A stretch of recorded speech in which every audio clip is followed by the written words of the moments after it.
E aí pessoal, meu nome é Lucas Moraes, eu tenho 18 anos e eu fui aprovado em Medicina na UFCG aqui em Campina Grande, na Paraíba. Hoje eu vim trazer aqui mais um vídeo de padrão de questões. A gente postou um vídeo, se você ainda não conferiu, padrão de questões de matemática, onde lá eu trouxe 3 questões que se repetiram em edições diferentes sobre estatística, matrizes e probabilidade, que tinham praticamente a mesma resolução.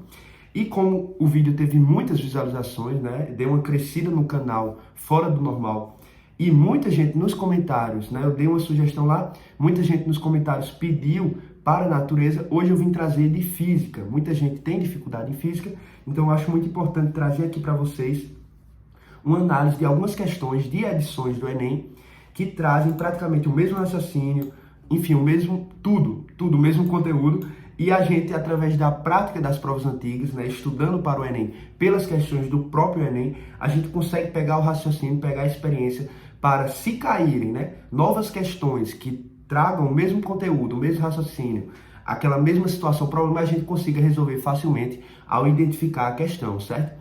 Então vamos lá, eu trouxe aqui cerca de 5 tipos de questões, certo? Variando aí entre ondulatória, eletrodinâmica e calorimetria, calor, propagação de calor. Enfim, vamos começar aqui primeiramente. Eu trouxe 3 questões muito atuais. São 3 questões que envolvem fenômenos ondulatórios, certo? E 2 delas, inclusive, uma do Enem 2020, essa questão 94 aqui, e outra do Enem 2020 PPL. Diga aí, 2 edições do mesmo ano, aplicação regular e a segunda aplicação, enfim, trouxeram a mesma questão, com a mesma situação problema, com o mesmo fenômeno ondulatório, com a mesma resposta. Se liga isso aqui, os fones de ouvido, questão 94, os fones de ouvido tradicionais transmitem a música diretamente para os nossos ouvidos. Já os modelos dotados da tecnologia redutora de ruído, cancelamento de ruído ativo, CR, além de transmitirem a música, também reduzem todo o ruído inconsistente à nossa volta, como o barulho das turbinas do avião e aspiradores de pó. Falando do cancelamento de ruído ativo, que alguns fones Bluetooth atuais têm, que basicamente o que é? Eles pegam todo o som que vem de fora, do ambiente externo, e eles produzem ondas, relativas a essas ondas sonoras do meio externo, com a fase oposta, causando uma interferência destrutiva. Então, se eu tenho uma onda vindo do meio externo, o meu fone vai produzir uma onda contrária, em fase oposta, que quando encontrar, crista com vale, eu vou ter uma interferência destrutiva e eu vou ter o quê? Um isolamento acústico tecnológico que vai ser muito eficaz. Então, não é só um isolamento assim, tampando o ouvido, e sim o isolamento realmente ele cancela o ruído, por isso que é cancelamento de ruído ativo. Então a resposta dessa questão eu não vim resolver, claro, eu só vim mostrar. Se ligar, a tecnologia redutora de ruído, CR, utilizada na produção de fones de ouvido, baseia-se em qual fenômeno? Interferência.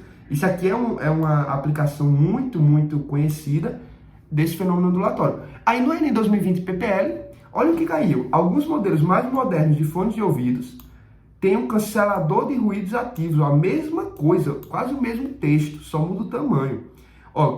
Que ele faz aqui, um semelhante sinal externo, exceto pela sua fase oposta, para causar interferência. Qual o fenômeno físico? Interferência, novamente, pela diminuição do ruído. Ou seja, a mesma questão no mesmo ano. Isso aqui é quase estranho.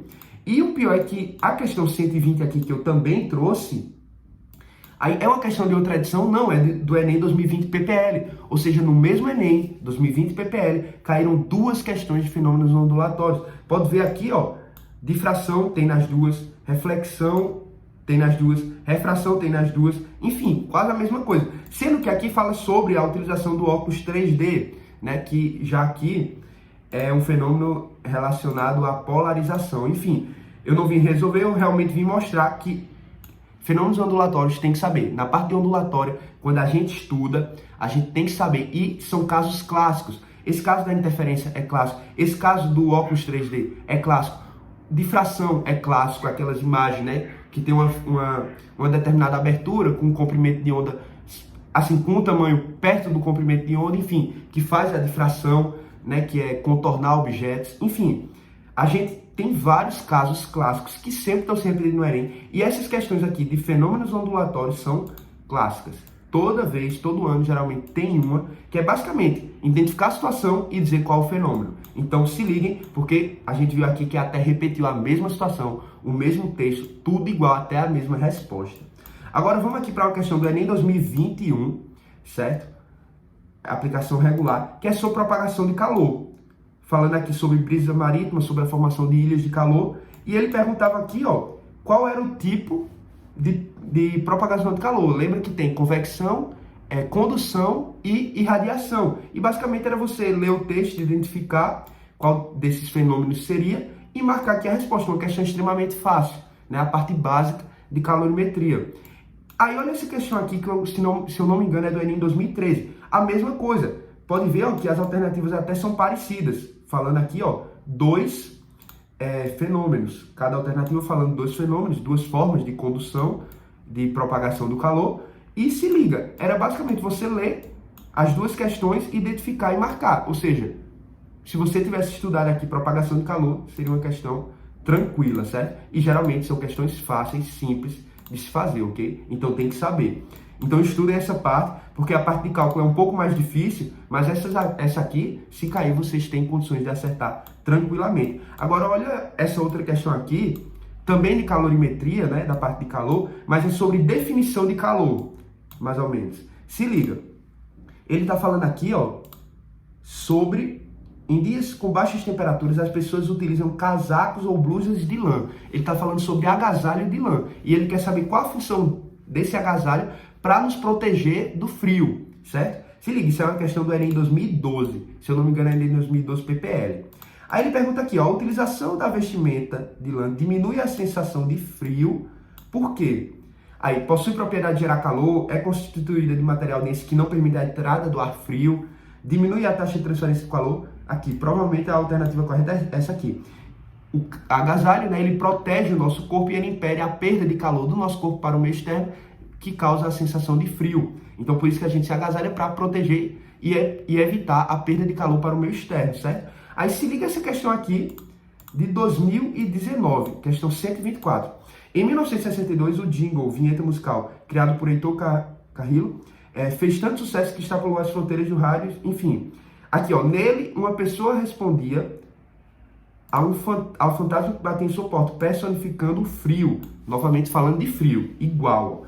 Para solucionar essas incorreções, ele está falando aqui, no caso, sobre o conceito de frio, o conceito de calor. Deve-se associar à porta e aos cobertores, falando aqui de cobertores. Se lembra que a outra questão falava de agasalho de lã. As funções de, ó, a porta. Aí, olha isso aqui. Evitar a entrada de frio na casa e nos corpos. Lembra que frio não existe, né? O que existe é calor. Calor é energia térmica em movimento. E a perda de calor gera essa sensação de frio pela diminuição da temperatura. Aí olha o que tem aqui, ó. A entrada de frio permite a entrada do ar frio. Percebam que até as alternativas são parecidas, ó. Possui propriedade de gerar calor. Aí aqui eu tenho aquecer a casa e os corpos. Não, o agasalho ele não aquece você. Ele evita, né, facilita que você evite perder calor para o meio externo. E novamente aqui na alternativa C, ó, minimizar a perda de calor pela casa e pelos corpos, que é justamente, ó, a mesma alternativa até, letra C, as duas, que é justamente diminuir a transferência de calor para o meio externo. Então, novamente, duas questões separadas aí por um número, né, relativo de anos, Enem 2012 e Enem 2019, que cobram a mesma coisa. Mais ou menos é propagação de calor, mas aqui é o conceito de calor, né, essa questão de frio, de calor, de energia térmica em movimento, enfim, qual a função dos agasalhos, da porta, que é, no caso, evitar a perda de calor. E as duas cobrando da mesma forma e tendo a alternativa correta a mesma, a C, certo? Agora vamos aqui para essa aqui de ondas. Se ligar, essa questão 99, é uma questão do Enem 2021 e essa questão 99 também é do Enem 2013, se eu não me engano, certo? Se liga, aqui a gente tem um eletrocardiograma, que basicamente a gente tinha que olhar aqui o número de batimentos e o tempo e tentar descobrir qual era o número de batimentos por minuto, ou seja, basicamente calcular uma frequência em RPM, repetições por minuto. É clássico de ondas. E essa questão 99, basicamente a mesma coisa. São situações diferentes. Aqui é um eletrocardiograma, aqui é outro tipo de gráfico para medir, ó, DDP, mas a gente tem a formação de uma onda no gráfico. e a gente quer justamente a frequência. Aqui a gente quer a frequência em número de batimentos por minuto, que seria RPM, e aqui a gente quer em hertz, que é por segundo. Os dois pedem basicamente a mesma a frequência, sendo que em situações diferentes, mas as duas trazem um gráfico. E esse gráfico permite a gente, né, identificar o comprimento da onda, a frequência. Percebam que os dois gráficos aqui na horizontal, ó, estão em tempo, em segundos. Aqui está em segundos, aqui está em milissegundos. Então, ó, a gente descobre aqui, pega um certo ponto, descobre o comprimento de onda, quanto tempo demora uma oscilação, isso dá o período. Com o período, o inverso do período é a frequência. Então, questão clássica. Se você estudou ondulatória, estuda o gráfico, estuda como é o formato da onda. Quando a gente tem um gráfico assim, que a gente pode descobrir a amplitude, a gente pode descobrir o comprimento de onda, o período, a frequência, enfim. Estude bem ondulatória, principalmente essa parte do desenho, que nos permite identificar várias coisas que, quando cai, é uma questão que dá para resolver legal, porque realmente é só interpretação do gráfico e aplicação de algumas fórmulas básicas. Questão clássica. Tinha outra questão com eletrocardiograma, mas eu não consegui achar ela no arquivo do Enem, mas ela era bem parecida com essa 99 aqui do Enem 2021. Trazia também o eletrocardiograma e pedia a frequência. Você tinha que analisar, basicamente, o gráfico, como aqui, calcular a frequência e, de acordo com a frequência, ver se a pessoa tinha algum problema de saúde. E você marcava nas alternativas o problema ali, se era uma frequência alta, baixa, exagerada, perigosa, enfim. Era também questão clássica. Agora vamos aqui para um assunto muito importante, que é eletrodinâmica. Tem que saber eletrodinâmica. Esse ano caíram 2 questões, se eu não me engano, de eletrodinâmica. As 2 de cálculo, não. Foram 2 questões teóricas de circuito. Basicamente, a gente tem que marcar o circuito correto. Isso é muito importante. Então, estudem circuitos. Tanto questões, né, calcular a resistência equivalente, é clássico. Calcular a DDP, calcular a potência total, calcular qual lâmpada brilha lá mais. Enfim, tem várias formas. Tem vários tipos de questões. A eletrodinâmica tem que ser estudado com calma, porque é um dos assuntos mais recorrentes de física para o Enem. Então tem que saber com calma e tem que estudar na eletrostática para ter base. Também dá um estado em eletromagnetismo para garantir aquelas questões mais difíceis, mas que sempre caem. Agora vamos aqui. O que eu trouxe de exemplo para vocês? Eu trouxe 3 questões. Essa primeira aqui, 106, é do Enem 2020, certo? Essa 72 aqui, não lembro de qual ano é, mas acredito que é de uma edição mais antiga. Acredito que é Enem 2013. E essa 49 aqui é do Enem 2012.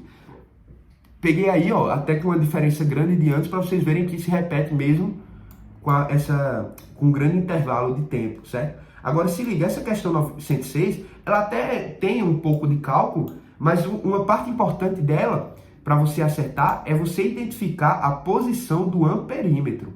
Lembrem que nos circuitos a gente tem, né, voltímetro e amperímetro, e a gente estuda isso bem direitinho. Lembra que a gente tem aquela questão, né, de ser em série, em paralelo, mas uma parte importante do voltímetro e do amperímetro é que amperímetro tem que estar em série, né? Lembra que quando está um circuito em série é a mesma corrente, amperímetro mede corrente. Voltímetro, no caso, mede DDP. Lembra que quando está em paralelo é a mesma DDP. Então, se eu quero, né, colocar ali um voltímetro para ver a DDP em uma certa resistência, tem que estar em paralelo. Se eu quero saber a corrente que percorre um certo aparelho, o amperímetro tem que estar em série. E isso aqui ajuda demais nas questões. Aqui, se eu não me engano, você fazendo os cálculos, você teria ainda 2 alternativas nessa 106. Eu me lembro dela, eu inclusive consegui acertar quando eu fiz o Enem 2020 lá como treineiro. Você fazendo o cálculo, você via que faltavam 2 alternativas. Você tinha que escolher uma entre elas. Qual era a diferença? Posição do amperímetro. Questão clássica. Tem que saber, geralmente é questão fácil no Enem de eletrodinâmica. A eletrodinâmica não é fácil, eu tenho dificuldade. Mas, quando cai assim, voltímetro e amperímetro, geralmente as pessoas sabem, porque é uma parte básica. Essa questão é a mesma coisa, ó. O cara tem aqui uma geladeira, ó. Uma geladeira, uma tomada e uma lâmpada. Deixa eu só ajeitar aqui, ó. Uma geladeira, uma tomada e uma lâmpada, certo? E ele quer, ó, ele deseja medir a tensão elétrica aplicada à geladeira, a corrente total e a corrente na lâmpada. Se liga, eu quero saber a tensão elétrica, que seria a DDP, na geladeira, a corrente total e a corrente na lâmpada. Lembra? Voltímetro em paralelo, amperímetro em série. Então aqui você teria que ter, por exemplo, o voltímetro em paralelo com a geladeira, certo? Você teria que ter um amperímetro no início ou no final para medir a corrente total, e você teria que ter um amperímetro em série com a lâmpada. Aqui, ó, tá até marcado, porque é uma edição mais antiga, já vem com gabarito, quando eu peguei. Ó, percebam aqui, ó, o voltímetro tá em paralelo com a geladeira, inclusive com tudo. Um amperímetro aqui, ó, em série com a lâmpada, e um amperímetro aqui, ó, em série no final, que dá para medir a corrente total. Se liga, questão clássica, interessante, dá para acertar. E a mesma coisa, ó, essa questão 49, só para finalizar. Um eletricista precisa medir a resistência elétrica de uma lâmpada. Ele dispõe de uma pilha, de uma lâmpada L, de alguns fios e 2 aparelhos. Um voltímetro para medir a DDP e um amperímetro para medir a corrente. Como deve ser montado? Aí, novamente, voltímetro em paralelo, amperímetro em série. Enfim, tem umas coisas mais importantes que também tem que saber sobre amperímetro e voltímetro em relação à resistência dentro deles, a resistência interna. Mas, enfim, é isso. Hoje eu trouxe para vocês, então, 3 questões aqui de fenômenos ondulatórios, 2 iguais praticamente, e no mesmo ano do Enem. 2 aqui sobre propagação de calor. Não li com vocês, mas realmente meu objetivo não é resolver por enquanto, certo? Realmente é só mostrar que repete, que cai. Trouxe aqui 2 questões de calor, do conceito de calor, de transferência de energia. Trouxe aqui 2 questões de ondas, né, pegando essa parte gráfica, essa parte de desenho, para você identificar os elementos da onda, como período, comprimento de onda, oscilação, enfim. E trouxe 3 questões aqui de circuitos, para vocês terem uma noção de como é a aplicação e de como cai, e cai mesmo, viu?